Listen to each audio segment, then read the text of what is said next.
Published, but like really chuffed to get this guy down here. Ladies and gentlemen, you ready for your first act? Yeah! Excellent stuff. So with a lot of enthusiasm and open show, please put your hands together. Well, the stage is fantastic, Joe Wells.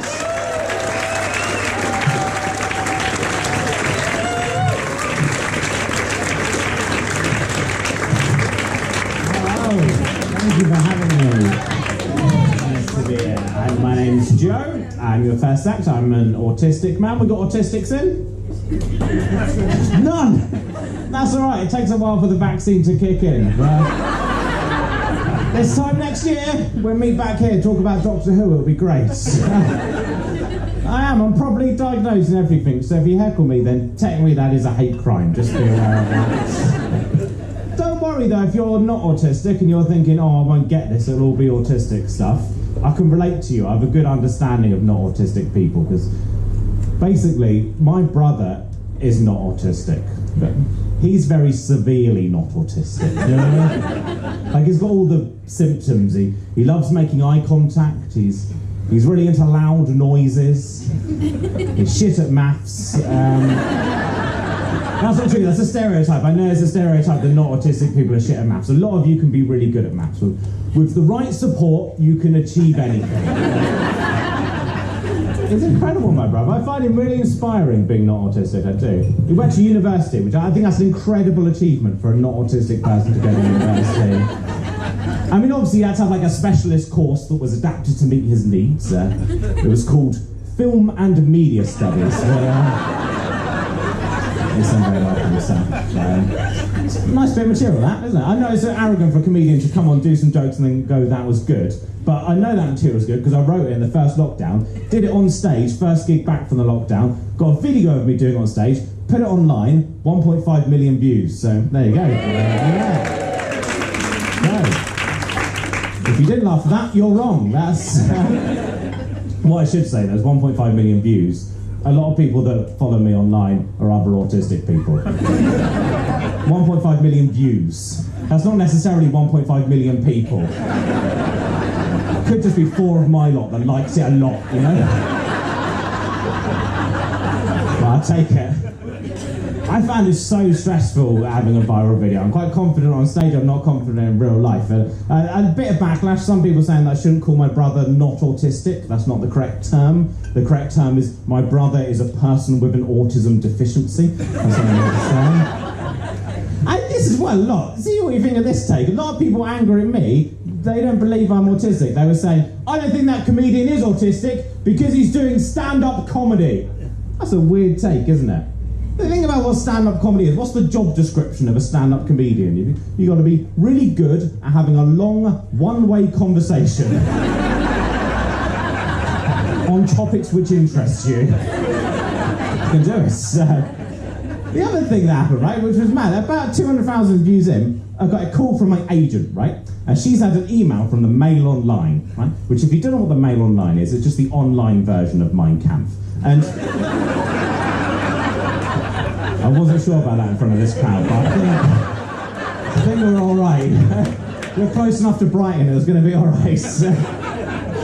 But she's had this email from the Mail Online. The Mail Online said they want to put my video on the Mail Online website, and I said, no, I don't want my video on the Mail Online website. Hang up the phone, immediately get text from my friend saying, hi Joe, did you know that your video's on the Mail Online website? So, all right, fair enough. Got been principled, but also get the free publicity. It's all good. So, and then about half an hour later, I get another call from agent. Mail Online had been emailing again. They want to do an interview. I said no to an interview. Then an hour later, genuinely, I get a phone call from my dad saying, hi Joe, I've just had the Mail Online on the phone to me, asking about your brother. You don't have a brother, what the fuck is going on?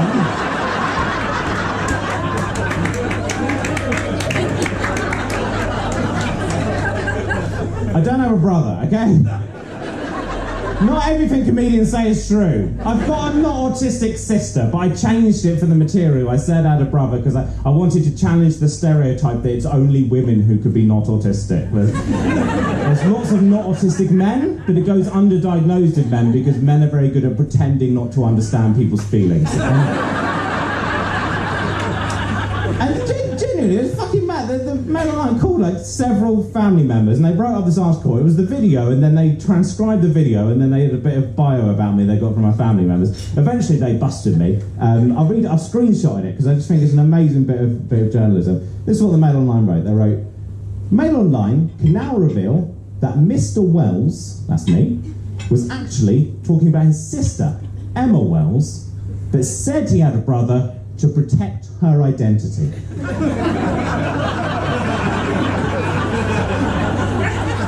Can you all spot what's wrong with that?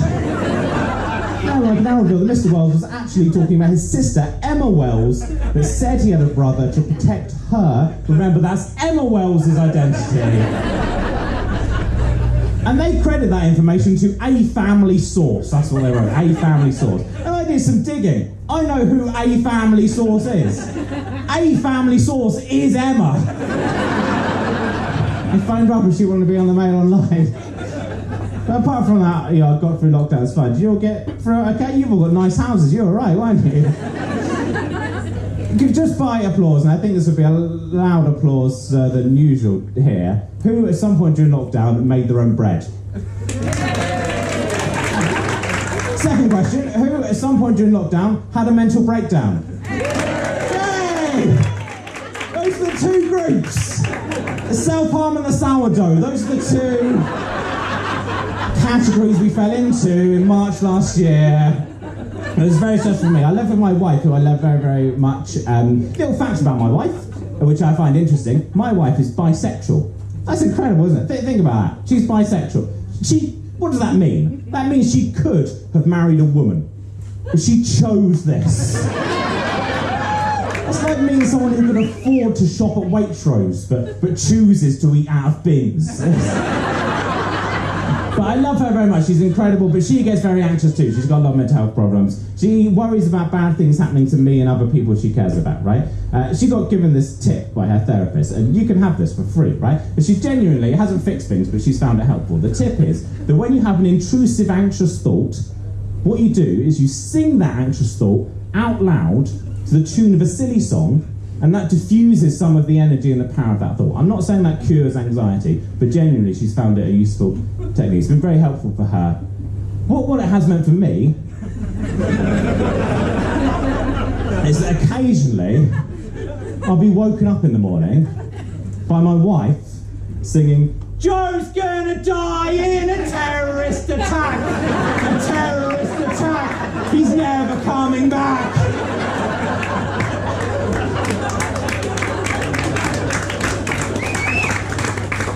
And that's bad for my anxiety. It's very stressful. It's like having an alarm clock made by Al-Qaeda, do you know? I really, really hope there was someone walking past at that point.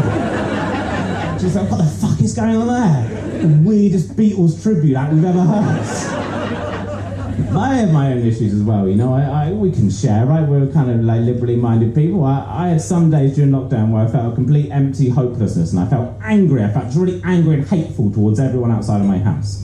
And then obviously I had other days where I didn't go on Facebook, but that really fucked me up a lot. I need to come off social media. It's bad for your mental health. And not for the reasons people say. People say this, people say social media is bad for your mental health because everyone else is putting on their best self and showing the best parts of their life, and that makes you feel inadequate. Really? I think the opposite of that is true. I think everyone on social media is so fucking angry and stupid and racist, that makes me sad about the world. Look at the comments on anything on Facebook, right? It's just fucking people threatening to kill each other. That's pure id, isn't it? You know what id is, psychology professor? Id, it's like it's a Freudian thing, id. Freud said that the id is the part of the mind that wants to eat and fight and fucking kill. And then you've got the ego and the superego that goes, don't do that, you're in a job interview. You can have that psychology teacher, I don't know where you are, but you can use that as an example to your class. I don't know why people are so fucking angry on social media. It's pure id, and we can't put that back in the bottle. Like, people are angry at the refugees, really fucking angry. I'm not angry with the refugees coming here. I'll tell you why I'm not angry with them. One reason, this is all I need. They're in dinghies. That's it. That's all I need to be on your side. If you're ever in a dinghy, you're having a bad day and I'm on your side. There's no good dinghy stories, are there? There's no party dinghies. If you're in a dinghy, you're either fleeing a war-torn country or you're dumping a body for a member of the royal family. Those are the only two reasons that dinghies are ever used. I know they're high-end dinghies. The MP for Dover went on TV and went, "They are coming here in high-end dinghies." I'd never heard that phrase before. High-end dinghies. That phrase broke my brain. When I was a high-end dinghy, I went, those words don't go together. High-end dinghy. It's like an upmarket night bus or Matt Hancock affair. I don't think those words are meant to go together. I have people being as dicks to the refugees, and they're being angry with the Lifeboat Charity. Now they're having a go at the Lifeboat Charity for rescuing refugees. The argument is that if the Lifeboat Charity rescue the refugees, then that will encourage people to make bad decisions. Here's a question for you. Who do you think the Lifeboat Charity is rescuing the rest of the time? Do you think it's people who've made good decisions? Or do you think it's some rich prick who's bought a yacht he can't sail and taken out in a fucking hurricane? I'm not picking on rich people. I think it could also be stoned teenagers on the beach who've gone, "You see that inflatable alligator? I reckon we could sell that to France." I think the Lifeboat Charity should only rescue refugees. Let the other fuckers drown. That's my policy. But let Mountain Rescue help them out. Because I'm sorry, if you climb Ben Nevis in your fucking flip-flops, you're on your own. I don't think you deserve saving, yes? I know that the refugees are meant to go through the proper means, you know, and to some level they're cheating the system, but they're risking their lives to get to Kent. Have you been to Kent? It's shit. I'd risk my life to leave Kent. They're from a place that's worse than Kent. And even if someone hasn't gone through the proper means, if you risk your life, I still think that that's enough effort. You should be allowed it. Right, so like you've all paid some money to be here tonight, right? I don't know how much it is, but it's a bit of money, and we'd be annoyed if we found out someone in the front row, they hadn't paid to be here, right? They'd snuck in. We'd be annoyed about that, right? But if we then found out that how they snuck in is they tunnelled here from Worthing. Wow. Right, you can stay. So you said lockdown with your mother? That was what happened? I say, "Oh God," when I told you. That's what women always do to me. I'm so glad my mum is fucking mental. She's lovely, but... So here's some facts about my mum. She's in her mid-50s. She lives a place called Waterlooville, kind of suburb of Portsmouth. She's been married to my dad for 35 years now. She's really into parkour. She unironically believes that plants can sense guilt and therefore should be used in criminal investigations. That's the thing she properly believes. It's not a joke she does. She really believes that a plant can tell if you're guilty and that should be used in a court of law. Can you imagine growing up with that as a child? My mum saying to me, "Joe, have you brushed your teeth?" "Yes, Mum, of course I brushed my teeth." "Well, that's not what this bamboo plant tells me." Fucking grass. Thank you. Thank you. That's a proper joke, isn't it? It was my mum I found out I was autistic from, and I found out in the weirdest way. It happened about 4 years ago. She gave me a lift in her car. I cannot emphasise how casually my mother said to me, just as I was getting out of the car, she went, "Oh, by the way, have I ever told you that you have autism?" "No, Mum, you've never told me that before. What are you talking about? I'm not autistic." "Yeah, you are. We've known since you were a child." "I can't believe I've never told you that before." "No, Mum, you've never told me that before, and I feel like that's an important thing to tell someone before they get to 30 years old. How could you have never told me that before?" She had a really good comeback. She then said to me, "Well, why did you think that I used to run that support group for parents of autistic children?" Yeah, good point. Yeah, it was weird he did that. Yeah, I knew about it, but I never really put the two together. I was never really paying attention to what things you were doing. I was always very much sort of in my own head as a child. Oh shit, this is all adding up now. That's 100% true. I didn't take it in. She ran this group that was called SPACE, which stood for Support for Parents of Autistic Children Everywhere, but exclusively supported parents of autistic children in the Waterlooville area. To be fair to her, if you're running a group for autistic children and you've got the acronym SPACE, then you really do need that E on the end. That's very important.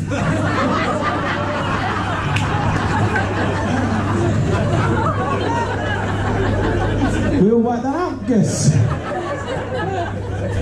I don't know why she did. I think she thought it was kind of a bad thing. I don't think it's a bad thing. It's a great thing being autistic. All my happiness has come from being autistic, right? Like, for example, right, I don't really like making eye contact with people. I find that a weirdly intimate thing to do.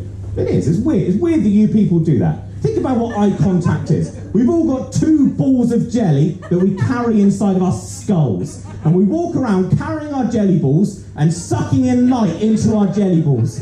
And when you want to be polite to someone, you're supposed to point your jelly balls towards their jelly balls and then suck all of the light off of their jelly balls. They want to be polite back, so they point their jelly balls back at your jelly balls, suck on your jelly balls whilst you're sucking on their jelly balls. It's some mutual jelly ball sucking. I find that weirdly intimate when you've just met someone to immediately suck on their jelly balls. I'm sorry if I'm weird. I used to get in trouble at school. I had a science teacher who used to say to me, "Joe, you have to make eye contact with me, otherwise I don't know that you're listening to me." I think, what kind of fucking biology teacher are you? Thinks people listen with their eyes. But here's how it's made me happy, right? Like, as I said, I'm married. I got married 4 years ago now, right? And are there married people in, by the way? Yeah. I love marriage. I'm so happy being married, right? And I think weddings are great. I think that the planning of a wedding is so stressful. That's a good test for your relationship. We only had one argument in the run-up to the wedding, which I think is pretty impressive, just one argument. The argument was this, and I hope this isn't a sexist thing to say, but I found that women generally, not all women, generally women are very resistant to the idea of a Doctor Who themed wedding. Just a thing I found, and that's a problem with women. It's nothing to do with me. It was all right. We were allowed to have a Dalek at the wedding. She said it couldn't actually officiate the ceremony. That was Cyberman's job. And when I got married, this is soppy, right? But it's Friday night. We've been through a lot this year. I can share this with you, I hope. When I looked my wife in the eyes at the end of the aisle, I realised that she's the only person who I do feel comfortable looking in her eyes. And I feel like me and her have a kind of intimacy and a closeness. It's just for us. And that none of you will have in your relationships. Because, you know, with respect, you're sluts, aren't you? You go around sucking on anyone's jelly balls. Like, it means nothing. We saved ourselves for marriage. Right, I'm gonna very quickly defend Donald Trump and then I'm gonna go. Here's the thing, right, about Trump. I think he did one good thing. It's just one thing. And when I tell you, you'll go, all right, yeah, that is a good point. It is good that he does that, fair enough, right? But just one thing. There's lots of things here which I think are awful. Don't leave at this point, because this looks fucking bad if you leave at this point. There's going to be a little twisty, don't worry. Fucking I'm just going to go on my blog about this. I'm going to be cancelled by Monday. The one thing Donald Trump did, which was good, right? And I will give him credit for this, right? Donald Trump, thank you for waiting. Donald Trump, he is the only American president ever to do this. He taught Americans to feel ashamed of themselves. No one's done that before. Do you realise how incredible that is? I think about how horrible American history is, but those fuckers walk around with so much unearned confidence. How? How are Americans so confident? They walk around and go, we're number one, we're number one. How? How is America number one? What, school shootings and spelling the date wrong? What? What are you number one in? How are you doing that, maths? And when Obama was president, okay, it was quite good-looking and cool and intelligent. Americans thought they were good-looking, intelligent and cool kind of through osmosis. What they needed was 4 years of half-man, half-hamburger in charge. Finally, we have the Americans that they deserve. I'm not saying America's the worst country in the world, right? I'm just saying it's not the best country in the world. I think it's arrogant for Americans to say of all the countries in the world that their country happens to be the best. When we all know the best country in the world is Britain, don't we? Some cheers, some tense liberal people. Don't worry, for progressive reasons I love Britain, right? I love Britain because we've got multiculturalism, which I think is the best way of doing things. It's the best way you can run a society. We've taken all the best bits from all the different cultures all around the world, we brought them to one place. How have we done that? Let's not talk about that. Some bad shit went down and we're hiding the statues, okay? But no, it's incredible, you know? You can go to the weekend for the weekend in Brighton. It's fucking amazing. You've got all the best bits from all the different cultures. You've got black people's music, Indian people's food, white people's cutlery. Okay, I can see some very tense white people in the room. Because us white people, we don't like to admit that we have the best cutlery in the world. And we do, there's not a lot you can be proud of if you're a white person, right? We can't really be proud of our race. We've got a lot of shame in our history. But cutlery, we fucking nailed. We've got that down. I had a big argument with a friend of mine about this, right? So he's Chinese, and he said that it was just a cultural perspective. So he said just because you're brought up with white people's cutlery, you assume it's better because it's what you're used to. And I think that's true with a lot of things, but I don't think about cutlery. I think objectively, a fact, knife and fork is better, right? He said, think about this. Chopsticks, they're one-handed, so you've got a hand spare, which you don't have with a knife and fork. So, all right, good point. What do you use a spare hand to do? And he said, well, you use a spare hand to hold the bowl closer to your mouth. So don't drop your food on yourself. I said, yes, because your cutlery's shit. Listen, thank you for being so lovely. If anyone wants them, I'll give one to you because I'm nice and, you know, you're clearly impoverished people. I've got CDs if anyone wants one. That's right, CDs. I know most comedians got downloads now, but I think the internet's going to be a passing fad, so... there's a CDs now also. I've been Joe Wells, cheers.